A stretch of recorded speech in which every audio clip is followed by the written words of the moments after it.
Saudi আরবে এক সপ্তাহে ২১,০৫৮ জন অবৈধ অভিবাসীকে গ্রেপ্তার করেছে কর্তৃপক্ষ। তাদের মধ্যে ১২,৫৫৮ জন আবাসন আইন ভঙ্গ, ৫,৫০০ জন সীমান্ত অতিক্রমের চেষ্টা ও ৩,০০০ অভিবাসী শ্রম আইন লঙ্ঘনের কারণে আটক হন। সীমান্তে আটক ২,০৭২ জনের মধ্যে ৫২ জন ইথিওপিয়ান এবং ৪৭ জন ইয়েমেনি। স্বরাষ্ট্র মন্ত্রণালয় জানিয়েছে, কেউ যদি অবৈধ প্রবেশকারীদের কোনো প্রকার সুবিধা দেয়, সেক্ষেত্রে তার ১৫ বছরের জেল, ১ মিলিয়ন রিয়াল জরিমানা ও সম্পদ বাজেয়াপ্ত হতে পারে। একাধিক নিয়ম লঙ্ঘনের অভিযোগে সৌদি আরবের ১০টি ট্রাভেল এজেন্সির অফিস কার্যক্রম বন্ধ করে দিয়েছে কর্তৃপক্ষ। দেশটির পর্যটন মন্ত্রণালয় জানায়, প্রতিষ্ঠানগুলো বৈধ লাইসেন্স ছাড়াই কার্যক্রম চালিয়ে আসছিল।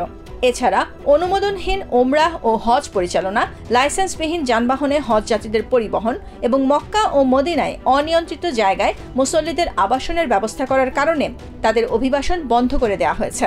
মন্ত্রণালয়ের বরাতে আরব নিউজ জানিয়েছে, নিষিদ্ধ প্রতিষ্ঠানগুলোর উপর জরিমানা আরোপ করবে কর্তৃপক্ষ, যা ৫০,০০০ রিয়াল পর্যন্ত হতে পারে। একাধিকবার এই নিয়ম লঙ্ঘন করলে জরিমানা ১ মিলিয়ন রিয়াল পর্যন্ত হতে পারে। ইউনাইটেড আরব আমিরাতে ২০২৪ সালে সড়ক দুর্ঘটনার সময় যান চলাচলে বাধা দেওয়ার অভিযোগে ৬৩০টি জরিমানা করা হয়েছে।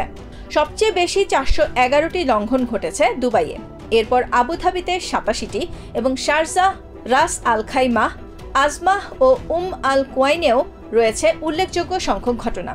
আবুধাবি পুলিশ জানিয়েছে, অনেক চালক কৌতূহলবশত থেমে যান বা ধীরে চলেন, ফলে জরুরি যানবাহনের গতি ব্যাহত হয়।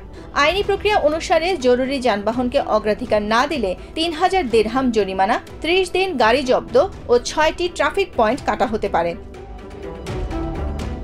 ইউনেস্কোর বিশ্ব ঐতিহ্যের তালিকায় অন্তর্ভুক্ত হয়েছে ইউনাইটেড আরব আমিরাতের ফায়া প্যালিও ল্যান্ডস্কেপ। শারজাহ শহরের পূর্বে উপসাগরীয় উপকূলের আল হাজার পর্বতমালার ফায়া প্যালিও ল্যান্ডস্কেপে প্যালিওলিথিক, নিওলিথিক এবং ব্রোঞ্জ যুগের প্রত্নতাত্ত্বিক নিদর্শন পাওয়া গেছে। প্যারিসে ইউনেস্কোর ৪৭তম বার্ষিক অধিবেশনে প্রত্নতাত্ত্বিক এই এলাকাকে বিশ্ব ঐতিহ্যের স্বীকৃতি দেওয়া হয়, যেটি ২০১১ সালে খনন করা হয়েছিল। Nahid Sihan, TVN 24 news desk.